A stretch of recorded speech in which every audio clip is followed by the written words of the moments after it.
Oui, la Banque africaine de développement, c'est la première institution financière africaine. Nous travaillons dans un espace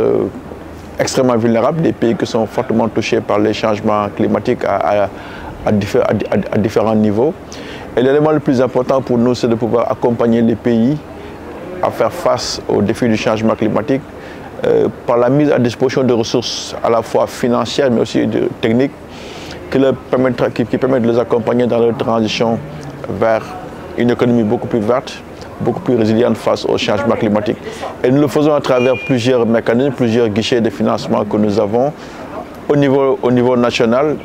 la BAD s'est engagée à mettre à disposition environ 25 millions de dollars sur les 5 années à venir au profit du changement climatique. Nous accompagnons les pays dans ces transitions, aussi bien à travers tous les secteurs de la vie économique et sociale. Nous le faisons aussi à travers de nouveaux outils, comme nous allons lancer la fin d'action climatique, qui va permettre d'aller au-delà de ce que nous faisons avec les pays les plus pauvres en Afrique, par la mise à disposition de nouvelles ressources, qui sont des subventions sur l'adaptation au changement climatique, sur l'atténuation, sur le renforcement de capacités, mais aussi par la mise à disposition de mécanismes financiers comme celui que nous venons de présenter aujourd'hui, le Fonds africain sur le changement climatique et d'autres types de mécanismes identiques qui permettent à une panoplie d'acteurs africains d'avoir accès à des ressources de manière prévisible, à l'échelle, et pour pouvoir faire les transformations qui sont nécessaires pour qu'enfin que les circonstances spéciales de l'Afrique soient reconnues et que la question de l'adaptation occupe une place importante à côté des parties de dommages, mais aussi de l'atténuation,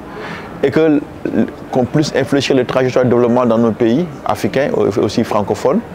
avec un accent très spécifique sur les pays qui souvent n'ont pas eu accès à la finance climat, en raison de l'asymétrie de l'information, en raison des déficits de capacité, en raison de la fragilité qui les affecte,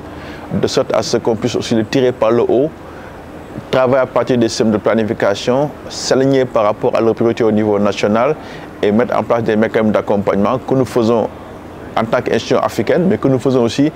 en partenariat avec le secteur privé, d'autres acteurs au niveau local,